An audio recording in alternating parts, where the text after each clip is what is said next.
Hi guys, welcome to Creek Channel Venkatesh. Ravichandran Ashwin sudden retirement వెనకాల ఎలాంటి కుట్ర కోణం లేదు. అతను పర్సనల్గా డెసిషన్ తీసుకున్నాడని చెప్పి 2 రోజుల క్రితం వీడియోలో చెప్పాను. I try to justify my feeling, my opinion. కానీ ఇంత తొందరగా అభిప్రాయం మార్చుకోవాల్సి వస్తుందని నేను ఎక్స్పెక్ట్ చేయలేదు. ఎందుకంటే అశ్విన్ ఫాదర్ రవిచంద్రన్ ఆయన పేరు. రవిచంద్రన్ ఏమన్నాడంటే ఒక మీడియా ఇంటర్వ్యూలో, మీరు కూడా చూసే ఉంటారు, ఇప్పుడు వైరల్ అయింది. సడన్గా డెసిషన్ తీసుకున్నాడు, మేము కూడా ఎక్స్పెక్ట్ చేయలేదు, మేము కూడా సర్ప్రైజ్ అయ్యాము. బహుశా అతనికి ఎదురవుతున్న హ్యూమిలియేషన్స్, అవమానాల వల్ల ఆ రకమైన నిర్ణయం తీసుకున్నట్టుగా ఉన్నాడు. ఎవరైనా ఏం చేస్తారు, అంత అవమానాలు ఎదురవుతుంటే రిటైర్ అవ్వక తప్పదు కదా అని ఆయన కామెంట్ చేశాడు. ఆ వీడియో వైరల్ అయింది. సరే, మామూలుగా ఇటీవల కాలంలో ఫాదర్స్ కొడుకుల గురించి ఇలాంటి కామెంట్స్ చేయడం కామన్ అయిపోయింది కదా. ఎందుకంటే మనం యువరాజ్ సింగ్ చూసాం, యువరాజ్ సింగ్ వాళ్ళ ఫాదర్. యువరాజ్ సింగ్ రిటైర్ అయిన తర్వాత అతను ధోని మీద, రవి శాస్త్రి మీద, కొంతవరకు విరాట్ కోహ్లీ మీద, వాళ్ళ మీద కొన్ని అభియోగాలు చేయడం, మా కొడుకు కెరియర్ని నాశనం చేశారని చెప్పి అనడం. అలాగే తాజాగా సంజు శాంసన్ ఫాదర్ కూడా తన కొడుకు 10 ఏళ్ళ కెరియర్ని కోహ్లీ, రోహిత్ శర్మ వీళ్ళందరూ డ్యామేజ్ చేశారని చెప్పి అతను అనడం చూసాము. సో ఇలాంటివి చూస్తున్నాము. కానీ అశ్విన్ ఫాదర్ అన్న తర్వాత అశ్విన్ దాని మీద ఒక డినయల్, ఖండన అంటారు తెలుగులో, ఖండిస్తూ ఒక ట్వీట్ పెట్టాడు ఎక్స్లో. ఏమన్నాడంటే, my father is not media trained అన్నాడు. అంటే మీడియాతో మాట్లాడడం, ఎలా మాట్లాడాలో మా డాడీకి తెలియదు అన్నాడు. ఇంకా తమిళ్లో ఏదో డే ఫాదర్ ఎన్నడా అని ఏదో పెట్టాడు, ఏదో సరదాగా కామెడీ. నువ్వు కూడా ఇలాగా ఫాదర్స్ యూనియన్లో చేరిపోతావు, కంప్లైనింగ్ ఫాదర్స్ యూనియన్లో అనుకోలేదు నేను అని చెప్పి కూడా అన్నాడు.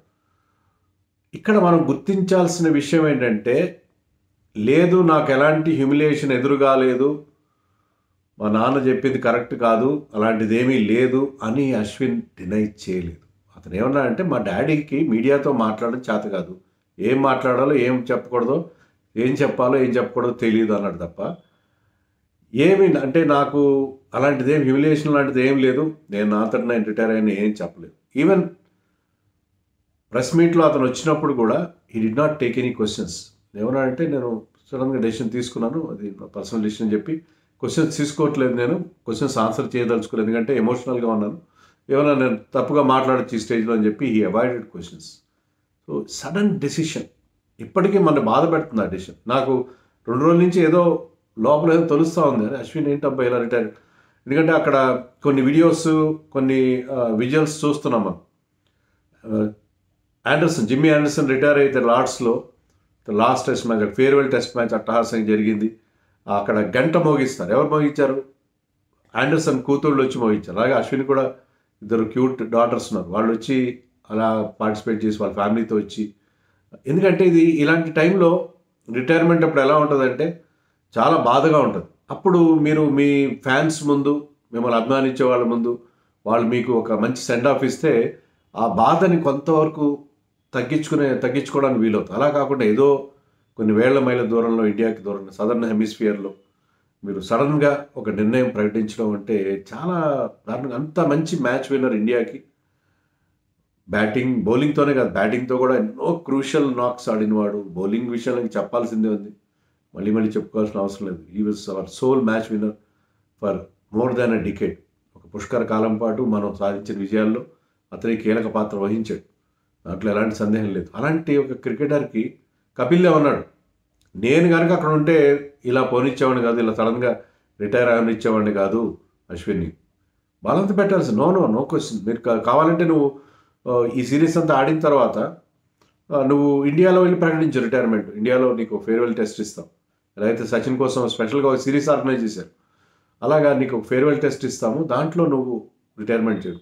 Okay, he might not play against England టీంకి సెలక్షన్ కూడా అవ్వద్దు, కానీ అప్పుడేదో నువ్వు నీ పర్సనల్ రీజన్ అవాయిడ్ చేసుకో. మళ్ళీ తర్వాత మనం towards the end of the year 2025 test series ఆడతాం కదా, అప్పుడు కొత్త WTC సైకిల్లో ఫేర్వెల్ టెస్ట్ కోసం ఆగు అని చెప్పి బలవంతంగా ఆపుండొచ్చు. కానీ ఆపలేకపోయారంటే not everything was fine in the dressing room అనే అర్థం. అంటే నేను ఈ వీడియోలో కొంచెం నిక్కచ్చిగా ఫ్రాంక్గా మాట్లాడదలుచుకున్నాను. ఎందుకంటే ఎన్ని రోజులు ముసుగులో గుద్దులాట మనకి. Not everything is fine with Indian cricket ఇప్పుడని నాకు అనిపిస్తుంది. ఎందుకంటే మనం న్యూజిలాండ్తో మనం ఓడిపోయిన తీరు కానీ, ఇప్పుడు ఈ ఆస్ట్రేలియా టూర్లో ఆడుతున్న తీరు, సీనియర్స్ చాలామంది ఫెయిల్ అవ్వడం.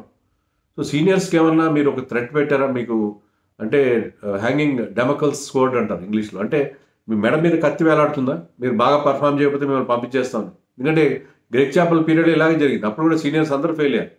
అప్పుడు సచిన్ ఫెయిల్ అయ్యాడు, సెహ్వాగ్ ఫెయిల్ అయ్యాడు, గాంగూలీ ఫెయిల్ అయ్యాడు.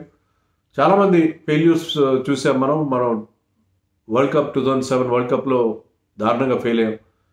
సో ఎక్కడైనా సీనియర్స్కి ఏదైనా ఒక కింద పొమ్మల్లే పొగబెట్టడం లాంటిది ఏమైనా జరుగుతుందా? నాకేం అర్థం కావట్లేదు. అందుకే అంటే ఇప్పుడు దీనికి ఎవరో ఒకరు అవమానించుంటారు అశ్విన్. వాళ్ళ డాడీ చెప్పిన దాన్ని ఖండించలేదు. He was facing that kind of కొన్ని హ్యూమిలియేషన్ ఫేస్ చేస్తున్నాడు. హ్యూమిలియేషన్ క్లియర్గా కనిపిస్తుంది కదా. ఎక్కడంటే మనకి సెకండ్ టెస్ట్లో వాషింగ్టన్ సుందర్ తీసుకురావడం, దానివల్ల ఇండియన్ క్రికెట్ మేలు జరిగింది, నేను కాదనట్లేదు. కానీ ఎప్పుడైతే మీరు అశ్విన్ ఉండగా మరొక ఆఫ్ స్పిన్నర్ని తీసుకొస్తారు, దానివల్ల మనకి అతను వికెట్లు తీశాడు, ఓకే. అశ్విన్ సిరీస్లో వెళ్ళాడు, కరెక్టే. కానీ ఈ should have waited for some time ఏమో నాకు అనిపిస్తుంది. అశ్విన్ ఉండగానే తీసుకురావడం, ఈ టూర్లో అశ్విన్ని తీసుకొచ్చి ముందే అడిగి చెప్పాడు, నన్ను 11లో పెట్టకపోతే మీరు తీసుకెళ్ళదు, 11లో పెడతామని తీసుకొచ్చినట్టున్నారు. మరి ఆడిన 3 టెస్టులు 2 టెస్టులు డ్రాప్ చేస్తారు అతను. So he felt bad. Might be ముందుగానే చెప్పాడు, నన్ను ఊరికే నేను వార్మింగ్ ద బెంచ్ కూర్చుని నేను అది జర్కిన్ వేసుకుని ఏదో డ్రింక్స్ అందించే బాయ్లా ఉండడం. సీనియర్ మోస్ట్ క్రికెటర్ అలా ఉండే 5 టెస్టులు లాంగ్ సిరీస్, 2.5 నెలల సిరీస్లో అలా ఉండడం అతనికి ఏమాత్రం బాగుంటుంది. సో మరి ఆడిన 3 టెస్టులు 2 టెస్టులు కూర్చోబెట్టారు మీరు. ఇంకా రిమైనింగ్ టెస్ట్లో కూడా నీకు ఛాన్స్ ఉండకపోవచ్చు అని చెప్పారు. ఒకవేళ సిడ్నీలో మేము 2 స్పిన్నర్లు ఆడించినా మా పెకింగ్ ఆర్డర్లో వాషింగ్టన్ ముందుంటాడని ఏమైనా చెప్పుంటారు. సో ఇవన్నీ చూస్తే ఏంటంటే Ashwin said time to quit. ఎక్కడైతే అయింది క్విట్ చేద్దాం. ఇలాగా ఇదే మొదటిసారి కాదు కదా, లక్ష్మణ్కి ఇలాగే జరిగింది. లక్ష్మణ్ 2011 ఆస్ట్రేలియా టూర్లోనే ఫెయిల్ అయ్యాడు. ద్రావిడ్ కూడా ఫెయిల్ అయ్యాడు, ద్రావిడ్ రిటైర్. లక్ష్మణ్ రిటైర్ అవుతే బాగుండని సెలెక్టర్స్ భావించుంటారు బహుశా. బట్ ఈ కంటిన్యూడ్. హైదరాబాద్లోనే న్యూజిలాండ్ టెస్ట్ మ్యాచ్ జరగాల్సి ఉంది. మరి ఆ టెస్ట్ మ్యాచ్లో నీకు 11లో స్థానం లేదని చెప్పారో, లేకపోతే ఒక సెలెక్టర్ అతనికి చెప్పాడంట, నువ్వు ఆస్ట్రేలియా టూర్ అప్పుడే రిటైర్ అయి ఉండాల్సింది, ఈ న్యూజిలాండ్ టూర్ నీకు ఫేర్వెల్ టూర్ అన్నా ఏదో చెప్పినట్టుగా ఉన్నాడు. లక్ష్మణ్ చాలా అంటే నేను ఇంత బాగా ఇండియన్ క్రికెట్ సర్వ్ చేశాను, మ్యాచ్ విన్నర్గా ఉన్నాను, చాలా మ్యాచ్ సేవ్ చేశాను, గెలిపించాను, అయినా నన్ను సడన్గా మీరు డిసైడ్ చేయడం ఏంటంటే హోమ్ టెస్ట్లో ఆడి రిటైర్ అయ్యి ఉండొచ్చు. ఆ టెస్ట్ మ్యాచ్ హైదరాబాద్లో జరుగుతుంది, తన హోమ్ టెస్ట్లో తన ఫ్యామిలీ ముందు టెస్ట్ ఆడి అది ఫేర్వెల్ టెస్ట్గా చేసుకుని రిటైర్ ఉండొచ్చు. కానీ లక్ష్మణ్ ఏమనుకున్నాడు ఏంటో, he was somehow he felt very bad. దాని రీజన్ మనకు తెలియదు. చాలా విషయాల్లో ఎలా అయితే మనకి ధోని ఎందుకు 2012 ఆస్ట్రేలియా టూర్లో రిటైర్ అయ్యడం మనకు తెలియదు, అలాగే లక్ష్మణ్ ఎందుకు 2012 ఆగస్ట్లో రిటైర్ అయ్యడం మనకు తెలియదు. ఇప్పుడు అశ్విన్ విషయం కూడా తెలియదు. సో లక్ష్మణ్ కారణం ఏంటో తెలియదు. Srikanth was the chairman of selectors at that time. Laxman సడన్గా ఆ టెస్ట్ మ్యాచ్ ముందే తన ఫ్యామిలీతో వచ్చి నేను రిటైర్ అవుతున్నాను, ఈ టెస్ట్ మ్యాచ్ ఆడలేదని చెప్పి టెస్ట్ మ్యాచ్ ఆడకముందే రిటైర్ అయిపోయాడు. అతను కూడా చాలా ఇవ్వాల్సిన ఫేర్వెల్ దక్కలేదు. అంత గొప్ప మ్యాచ్ విన్నర్, మనకి ఎన్నో మ్యాచ్లు 2001 కోల్కతా టెస్ట్ కదా ఇండియన్ క్రికెట్కి ఒక మలుపు తిప్పింది. Indian cricket started winning matches, started winning series and developed confidence in itself. మేము ఆస్ట్రేలియాని కానీ ఎవరినైనా ఓడించగలని కాన్ఫిడెన్స్ ఇచ్చిన సిరీస్ అది. దానికి కారణం లక్ష్మణ్. ఆ లక్ష్మణ్ కూడా మన సరైన ఫేర్వెల్ లేకపోయాడు. ఇప్పుడు అశ్విన్ కూడా అదే రకమైన అనుభవం ఎదురైంది. నాకు ఎందుకు అనిపిస్తుంది ఏంటంటే all is not well with Indian cricket at present. దానికి గౌతమ్ గంభీరే కారణమా అనే ఒక ప్రశ్న కూడా నేను తలిచాను. నేను చాలామంది అడుగుతుంటే చెప్పాను, ఇంకా it's too early to pass on judgements అన్న గౌతమ్ గంభీర్. కానీ న్యూజిలాండ్ సిరీస్లో ఎదురైన పరాభవం కానీ ఈ సిరీస్లో మనం ఆడుతున్న తీరు కానీ చూస్తుంటే సీనియర్ల మీద క్వశ్చన్ మార్కులు రావడం, వాళ్ళు ఫామ్లో లేరు. కానీ ఫామ్లో లేకపోవడానికి ఏమైనా డ్రెస్సింగ్ రూమ్ అట్మాస్ఫియర్ సరిగ్గా లేదా? మీరు అనొచ్చు రోహిత్ శర్మ కదా బౌలింగ్ ఇవ్వలేదు, బెంగళూరు టెస్ట్లో అశ్విన్ని 5వ బౌలర్గా దించాడు సెకండ్ ఇన్నింగ్స్లో, when 100 runs were needed for New Zealand to win. 110 ఎంతో. అప్పుడు 2 ఓవర్లు ఇచ్చాడు అశ్విన్కి. అంటే అది వేరే విషయం. రోహిత్ మీద అతనికి అంత ప్రాబ్లం హ్యూమిలియేషన్ రోహిత్ నుంచి ఎదురై ఉండదు. ఎందుకంటే మీకు ఆల్రెడీ నేను ఇంతకుముందు వీడియోలో కూడా చెప్పాను. రాజ్కోట్లో వాళ్ళ మదర్ సిక్ అయినప్పుడు, అశ్విన్ మదర్ సడన్గా సిక్ అయినప్పుడు రోహిత్ శర్మ తన ఫ్రెండ్ని పిలిచి ఒక చార్టర్డ్ ఫ్లైట్ అరేంజ్ చేసి అశ్విన్ని పంపించాడని చెప్పి, Rohit Sharma is a great captain, అందుకే అతను 5 ఐపీఎల్ టైటిల్స్ గెలిచాడని చెప్పి అశ్విన్ తర్వాత స్వయంగా ఒక వీడియో కూడా రిలీజ్ చేశాడు రోహిత్ శర్మ మెచ్చుకుంటూ తన్ని.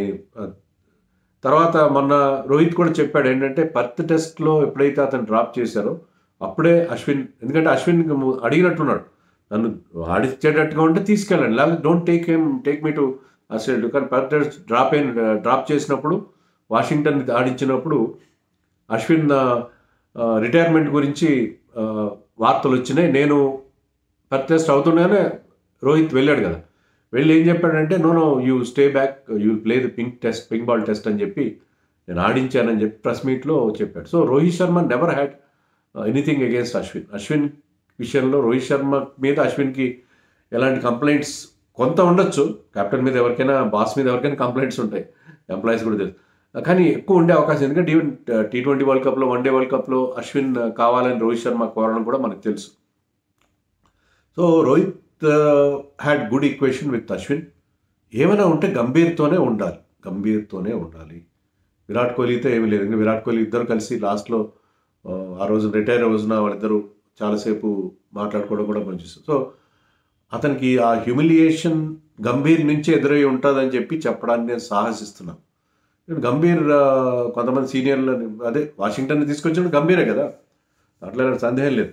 దానివల్ల అక్కడ మనకి కొంత మేలు జరిగింది. టెస్ట్ మ్యాచ్ అనేది గెలవలేదు, but he played well and అతను అశ్విన్ సక్సెసర్గా ఎమర్జ్ అవుతున్నాడు, కరెక్టే. కానీ అశ్విన్కి ఎలాంటి హ్యూమిలేషన్ ఎదురైందో మనకు తెలియదు. హ్యూమిలేషన్ అయితే ఎదురైందని చెప్పి, ఎందుకంటే Ashwin never said that I did not face any humiliation, అలాంటిది ఏమీ లేదు అని అనలేదు కాబట్టి నేను వీడియో చేయడానికి నేను సాహసిస్తున్నాను. లేకపోతే మనం తెలియని విషయాల గురించి మనం మాట్లాడడం కరెక్ట్ కాదు కదా. But all is not well with Indian cricket అని నాకు ఎందుకో as a big admirer and Indian cricket బాగుపడాలి, మన వాళ్ళు ప్రతి మ్యాచ్ గెలవాలని కోరుకునే వాళ్ళలో నేను ఒక్కడిని కాబట్టి నాకు ఎందుకు బాధగా అనిపిస్తుంది. అశ్విన్ ఎపిసోడ్ మరింత, అంటే ఇప్పుడున్న మనకి ఉన్న అనుమానాలు ఇండియన్ క్రికెట్లో ఎందుకో సరైన అట్మాస్ఫియర్ లేదేమో అనిపిస్తుంది. దానికి అశ్విన్ ఎపిసోడ్ కూడా ఒకటిగా నాకు కనిపించింది. అందుకే వీడియో చేయడానికి నేను సాహసించాను. నేను కాంట్రవర్షియల్గా మాట్లాడుంటే నాకు క్షమించండి, బట్ నాతో అభిప్రాయాలకు మీరు వ్యతిరేకిస్తుంటే మీ అభిప్రాయాలు మీరు చెప్పండి, నా అభిప్రాయం నేను చెప్పాను కదా.